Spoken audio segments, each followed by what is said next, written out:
Hi guys, this is Hans again and welcome back to my channel. In today's video, we're going to list down 5 proper uses of credit cards. Stay tuned.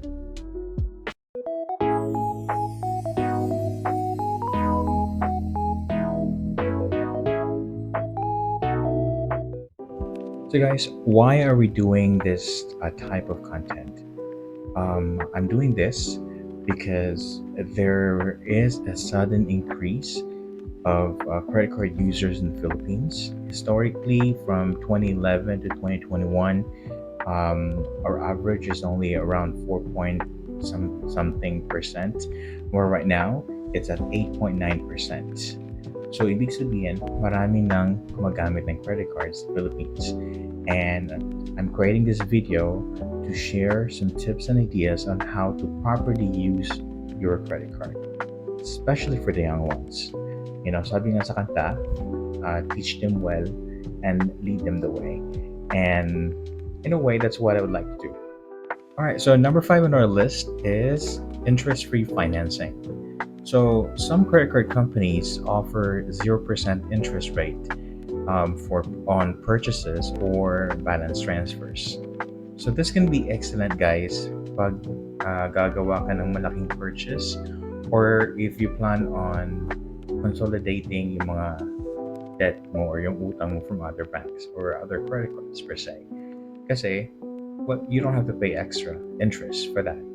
So in a way, you can manage your debt, and same time, mas mabilis mo siyang mabayaran kasi wala nang dumadagdag doon.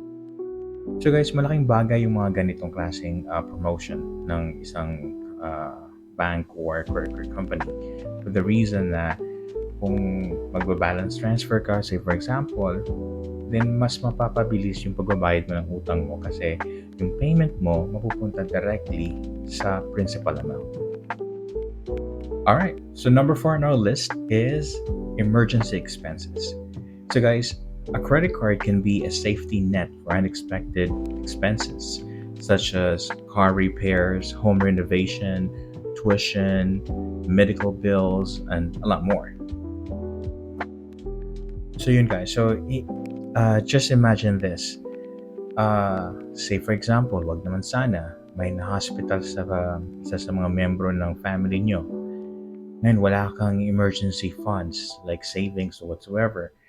And imbis na lalapit ka sa Bombay or mga lending apps or mga lending company na sobrang taas ng interest, guys, then you can always use your credit card for that. With credit card payment anyway, you can also contact their customer support hotline to request na ipa-installment na lang or hatiin yung full amount na binayad mo pa ng ilang buwan. And the interest is really minimal compared to 20% sa Bombay. Ngayon, mga lending, maabot na rin ng 20 something 30. So, ang laking bagay matitipid mo. That's why it's important na yung credit card mo may enough funds. Huwag kang mag-over the limit. So, control your spending so that, especially if you only have one credit card, control your spending. Make sure that there's enough room for emergency fund in case something would happen. Especially sa Pilipinas, guys.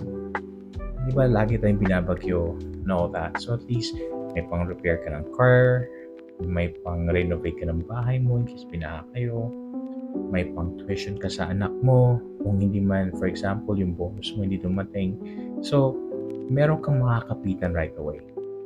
Hindi ka na mag-TTS na mangutang sa mga loan app na sometimes hindi naman immediate yung approval, that you have to wait for a few days, or kaya maghanap ka ng Bombay and then mangutang ka.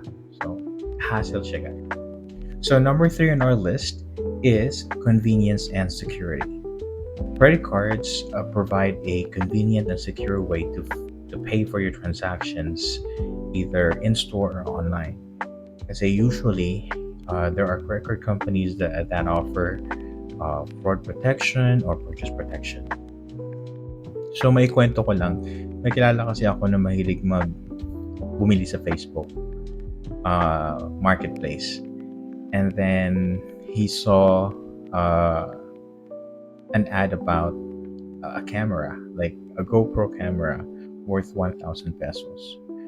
So bumili siya, dapat mag-unboxing siya, and then yung dumating na yung package, pagbukas niya, guys, hindi camera, lagayan ng toothpaste.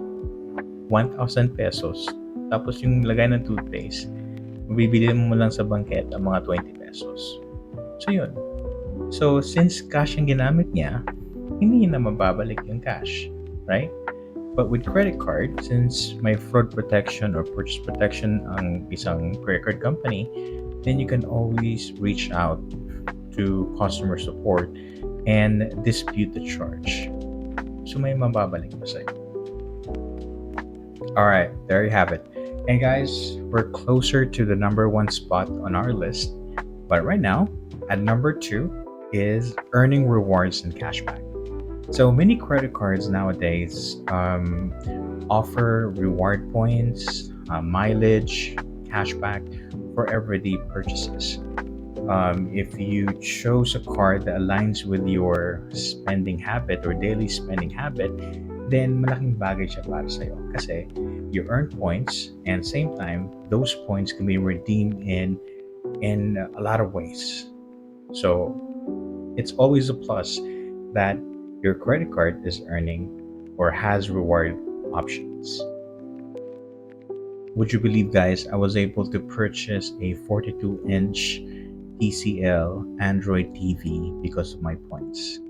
Hindi naman nagamit na pay off yung full price ng TV, but still, ang dinagdag ko lang ata was 1.8, and yung price ng television, if I'm not mistaken, around 16,000. So ang 1.8 minus, so technically speaking, yung big chunk ng price ng television, gamit lang yung points. Nagamit ko yung points ko. So yung points na yun, galing yun sa BPI Gold Rewards ko. I converted 100,000 plus points and nagkaroon ako ng television. So imagine what else you can do with your points. You can book a flight, you can eat in a fancy restaurant with just a voucher maybe. Kasi may mga credit card companies na pwede mo i-convert yung points mo into a voucher. Alright, so guys, before we reveal the number 1 spot, let's review first yung number 5, which is interest-free financing. Number 4 is emergency expenses. Number 3, convenience and security. Number 2, earning rewards and cashback. And the number 1 on our list is building your credit. So using your credit card regularly and making on-time payments all the time helps build a positive credit history. So this can improve your credit score, and it will make it a lot easier for you to qualify for loans, for home loans, auto loans, personal loans, and even with credit cards. Kasi may trust na in a way yung bank sa'yo, since you have an exceptional credit history. And one way to build your credit history faster is by using your credit card. Kasi guys, lenders such as banks use the reports from the credit bureau along with other data to assess your credit worthiness para din ma-qualify ka sa loan application mo. So yun. So it's important that you use your card regularly and you always pay on time. May mga ibang nagsasabi na you have to at least use mga 30% lang ng credit limit mo to make sure na kaya mo siyang bayaran at laging on time yung bayad. Yung pinaka-importante hindi ka magkaroon ng delinquency sa report. So yun. So it would really help a lot if you use your card all the time. Alright, there you go. So guys, what do you think about the list? May kulang ba? Meron bang dapat na ilagay doon na hindi ko nabanggit? Please let me know in the comment section and I'll be more than happy to reply. Alright, so guys, if you find this video interesting, please don't forget to like, share, and subscribe to my channel and hit the bell notification icon para update kayo sa mga new uploaded videos. So again, this is Hans and see you next time.